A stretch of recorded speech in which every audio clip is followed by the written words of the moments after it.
l'Union économique et monétaire ouest-africaine. L'UEMOA, 8 pays, un destin commun, un espace économique harmonisé, ouvert et concurrentiel. L'UEMOA, votre guide au cœur de l'Afrique, des grands événements et des grandes mutations sur Africable.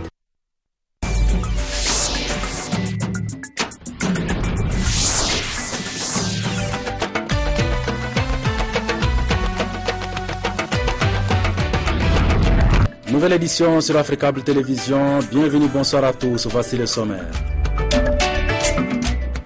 En Égypte, les autorités affirment avoir déjoué des attaques terroristes. Selon elles, une cellule proche d'Al-Qaïda projetait de commettre des attentats contre les intérêts occidentaux au Caire, la capitale.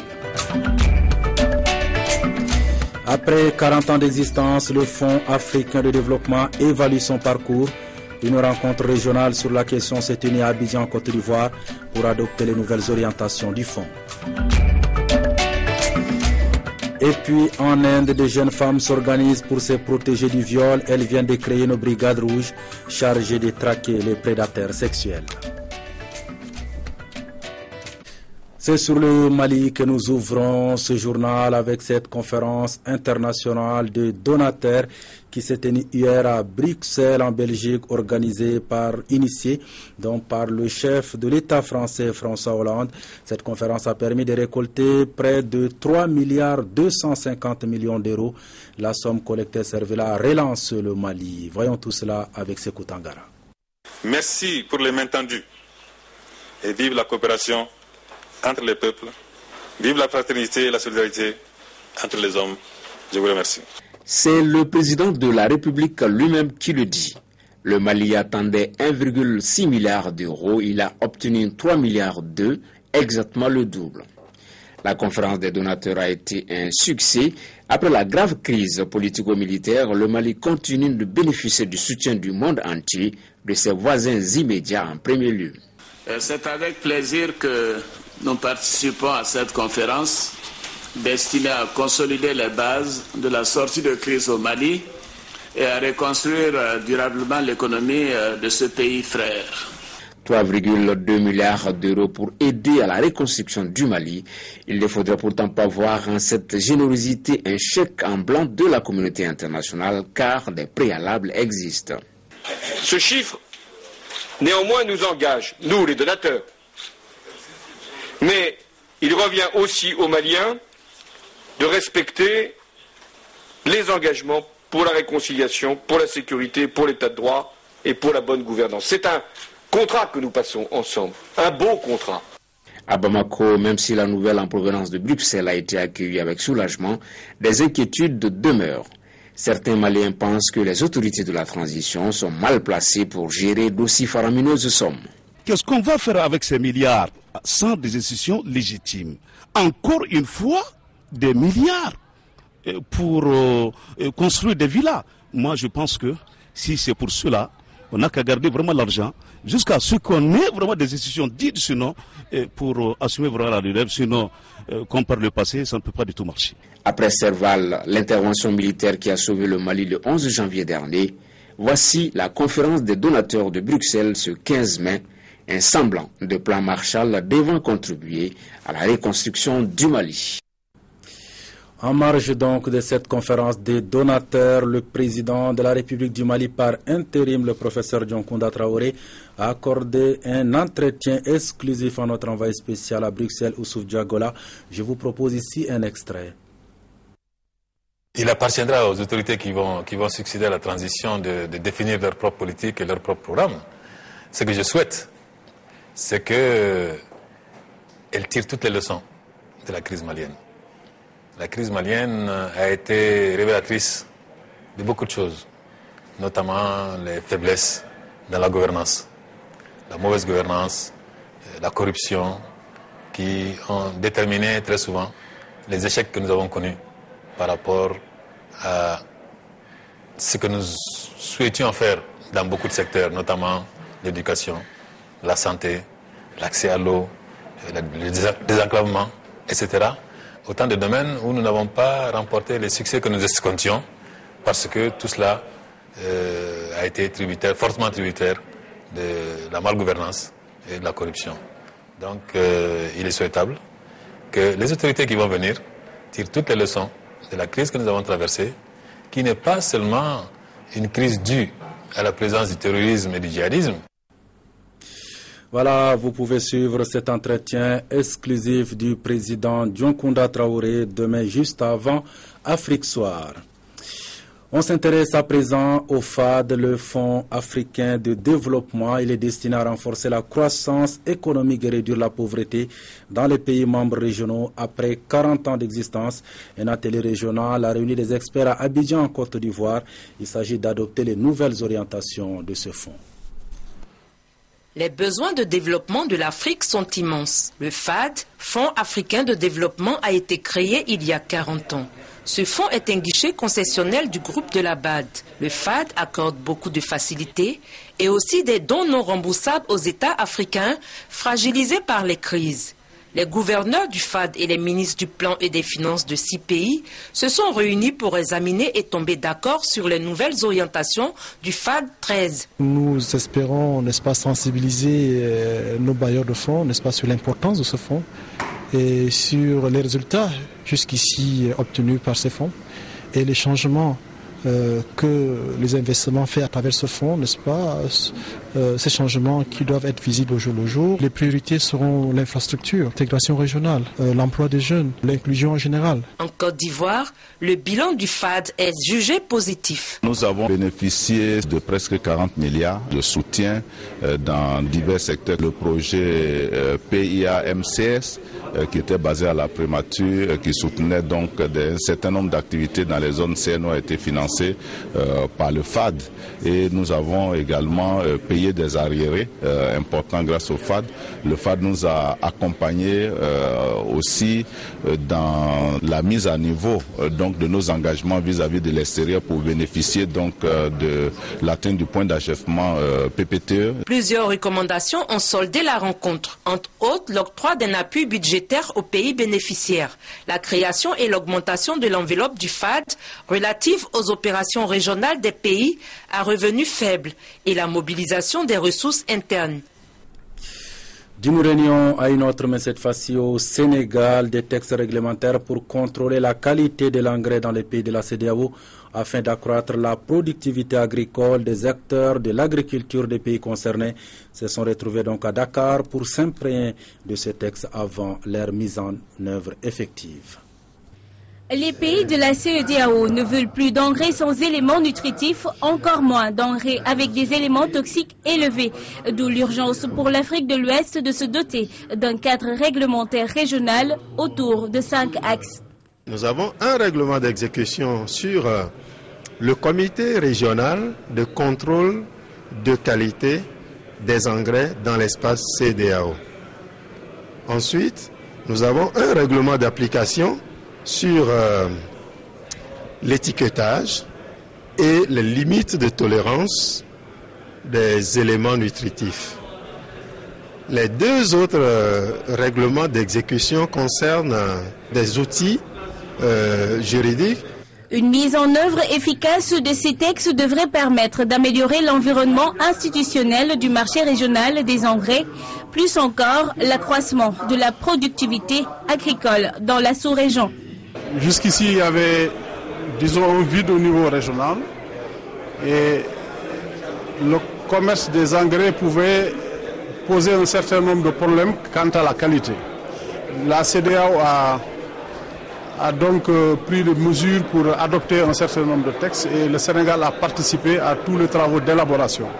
Il s'agit aujourd'hui de venir partager avec les différents acteurs sur cette qualité des engrais. Le gouvernement sénégalais épouse cette initiative, l'agriculture étant un des secteurs les plus importants de son économie. L'État, dans l'effort qu'il fait, a dégagé 13 milliards 800 millions pour appuyer les producteurs dans la possession de l'engrais. Cette enveloppe pour cette année va correspondre à environ 94 000 tonnes d'engrais, toutes formules confondues. Au-delà de la facilitation de l'accès aux intrants, les acteurs sont appelés à accorder plus d'importance à la qualité. Comment combattre la cybercriminalité qui prend de plus en plus d'ampleur au Bénin? La question a donc fait l'objet d'une étude qui énonce les stratégies nationales de lutte contre ces phénomènes. En clair, il s'agit de mettre en place un cadre de cybersécurité. C'est un reportage de nos confrères de la télévision béninoise.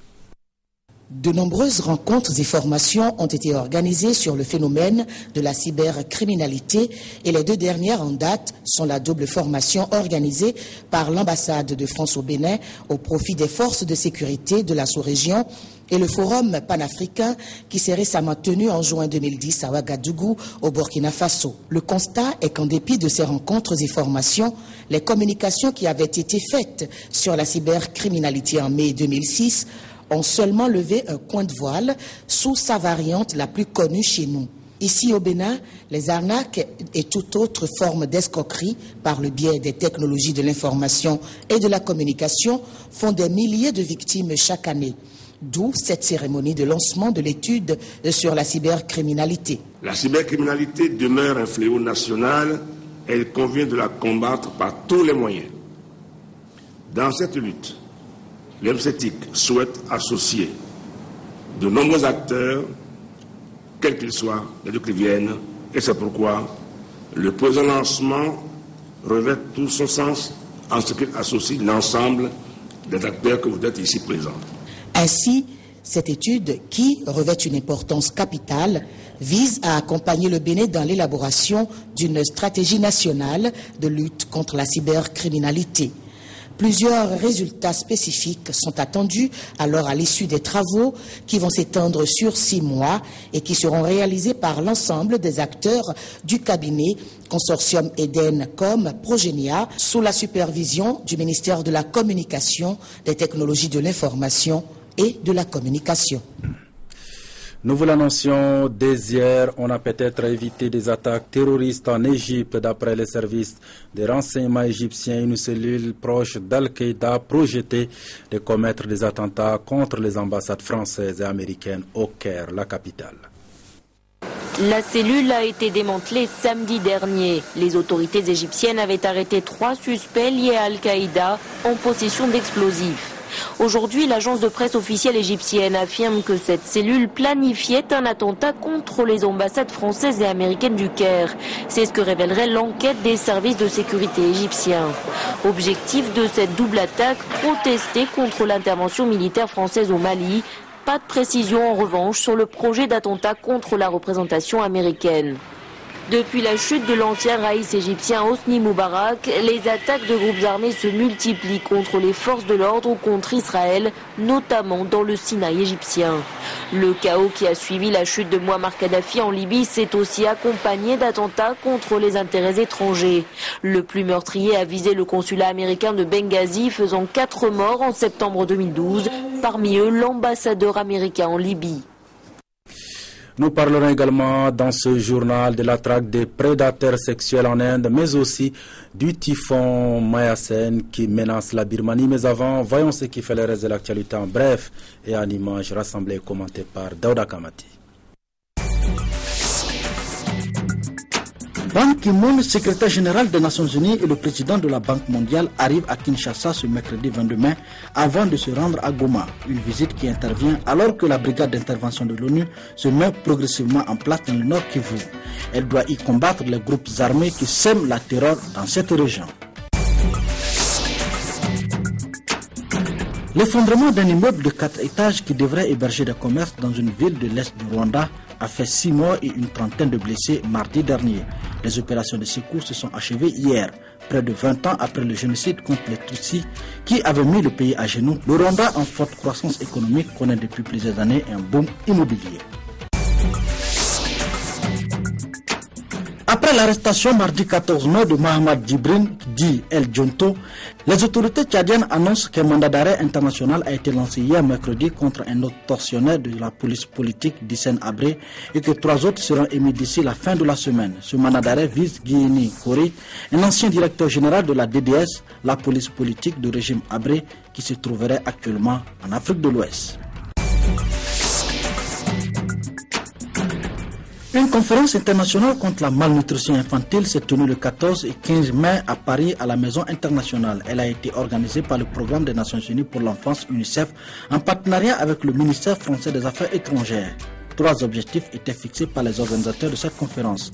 Mettre en œuvre à grande échelle des stratégies de lutte qui sont efficaces, favoriser l'intégration de la nutrition dans les politiques publiques de santé et promouvoir des financements pour les interventions les plus efficaces contre la malnutrition infantile. Selon les experts, l'éradication de ce fléau est à portée de main. Comment endiguer les violences faites aux femmes en Inde, un pays où le viol est monnaie courante? Si les hommes ont du mal à endiguer ces phénomènes, eh bien les femmes, elles, en ont trouvé la solution. Dans le nord du pays, elles ont créé une brigade rouge chargée de traquer les prédateurs sexuels. La seule façon pour ces jeunes filles de faire entendre leur voix. Voici la brigade rouge, un groupe d'Indiennes ayant décidé de prendre les choses en main face aux prédateurs sexuels dans cette ville du nord du pays. Leur message est clair, changez votre attitude ou préparez-vous à prendre des coups. Si quelqu'un du groupe se fait harceler, d'abord on demande à l'agresseur « Pourquoi est-ce que vous faites ça ?» Parfois, il comprend qu'il doit arrêter, mais parfois non. Donc si on connaît son adresse, on essaie d'aller lui parler chez lui. Après, s'il ne comprend toujours pas, qu'il est déterminé à continuer comme ça, après 1, 2, 3 refus d'arrêter, on le frappe. Et pour savoir se battre, les membres de la brigade participent à des cours d'autodéfense. Leur nombre est passé de 15 à plus d'une centaine depuis le décès d'une étudiante suite à un viol collectif dans un bus de New Delhi en décembre dernier. Si un garçon attrape une fille par le bras ou la main, d'habitude elle ne sait pas comment réagir, comment se libérer. Ici, nous avons appris beaucoup de techniques pour ça. Les jeunes filles se retrouvent dans cette maison pour préparer leurs prochaines actions. Parmi elles, une nouvelle recrue victime d'un viol, âgée de 13 ans. Je veux me battre pour que ce genre d'atrocité n'arrive à personne d'autre. Quand je suis allée voir la police, personne ne m'a écoutée. C'est à ce moment-là que j'ai décidé de rejoindre les filles, parce que je savais que justice ne serait faite qu'avec leur aide. Face à l'augmentation du nombre de crimes sexuels, le gouvernement a mis en place des sanctions plus lourdes. Mais beaucoup de femmes n'hésitent plus à crier haut et fort leur colère pour réveiller les consciences. Alerte au cyclone sur les côtes du Bangladesh. Le typhon menace également la Birmanie. Des centaines de milliers de personnes ont dû être évacuées, mais on s'inquiète particulièrement du sort des Rohingyas, cette minorité ethnique dont certains membres ont trouvé refuge dans des tentes de fortune après avoir fui des violences interreligieuses dans le pays. Quitter leur tente à la hâte. Ils sont plusieurs centaines de milliers menacés, principalement dans l'état de Rakhine à l'ouest de la Birmanie. Eux appartiennent à l'ethnie Rohingya, cette minorité apatride entassée dans des camps, des abris précaires depuis de longues années. Il pleuvait et le vent soufflait fort la nuit dernière. Nos tentes se sont effondrées, c'est pourquoi nous partons. Les autorités birmanes annoncent vouloir reloger plus de 160 000 personnes en état Rakhine, principalement des Rohingyas, une initiative difficile. Je suis heureux qu'ils puissent être évacués vers des lieux sûrs. Je leur avais expliqué ces derniers jours où ils allaient se retrouver, mais ils refusaient de bouger. Des hommes et des femmes qui ont peur d'être de nouveau cantonnés dans des camps et que les autorités ne tiennent pas leurs promesses. L'ethnie musulmane est victime depuis des décennies de rejet et de violence de la part des autorités qui ont assuré qu'ils pourraient revenir dans leur abri d'origine. Il y a urgence à quitter les lieux. Le cyclone Mahasen menace les côtes birmanes. Même s'il est moins violent que prévu, il a déjà touché le Bangladesh et tué. Il approche actuellement de la côte est du pays. Ici, des images de la ville de Chittagong au Bangladesh. 1 million de personnes ont dû fuir selon les autorités. L'ONU, de son côté, estime à plus de 4 millions le nombre de personnes menacées dans cette région frontalière. Un mot de santé avant de refermer ce journal. Lancement officiel ce jeudi à Bamako de la campagne santé Les enfants d'abord, organisée par World Vision. Cette campagne s'inscrit dans le cadre de la promotion des objectifs du millénaire pour le développement liés à la santé maternelle, néonatale et infantile. Le projet concerne notamment 7 pays d'Afrique de l'Ouest, dont le Mali. Des précisions, Kadi Diakité, Cheikh Tidiane Koulibaly. Cette campagne vise à mobiliser et à sensibiliser les acteurs pour l'amélioration des politiques de santé des enfants et des mères au Mali. Le projet prévoit d'atteindre 146 975 enfants moins de 5 ans et leurs mères, 40 827 femmes enceintes et 367 441 femmes en âge de procréer dans les régions de Kayes, Koulikoro, Bamako, Ségou et Mopti. World Vision, en lançant la campagne Santé les enfants d'abord avec ses partenaires, répond ainsi à l'appel du secrétaire général des Nations Unies sur l'accélération de la réduction de la mortalité maternelle, néonatale et infantile. Actuellement, au Mali, moins de 10% du budget est consacré à la santé. Bien que cela soit une amélioration par rapport aux années 90, il demeure encore largement insuffisant. La santé de la mère et de l'enfant a connu un engagement politique au plus haut niveau, se traduisant par l'adoption de la gratuité des soins dans la lutte contre le paludisme pour les enfants de moins de 5 ans, la gratuité de la césarienne, l'adoption politique de la santé et de la reproduction et celle de la nutrition, entre autres. En réponse à la crise que connaît le Mali depuis 2012, World Vision a introduit une approche décentralisée pour traiter les enfants malnutris de moins de 5 ans afin de faire de la campagne Santé les enfants d'abord une priorité. Voilà qui met fin à ce journal, mais avant de nous quitter, un gros titre pour ce programme de ce soir. Le débat politique d'Africable Télévision reçoit donc pour vous, monsieur Madani Tall, président du parti ADEM, et Zoumana Tangara, secrétaire général de Sénas Fassoere. Le débat, c'est tout de suite à 22h15 sur la chaîne du continent. Voilà qui met fin donc à ce journal. Merci de l'avoir suivi. Passez d'excellents moments en compagnie d'Africable Télévision. À demain.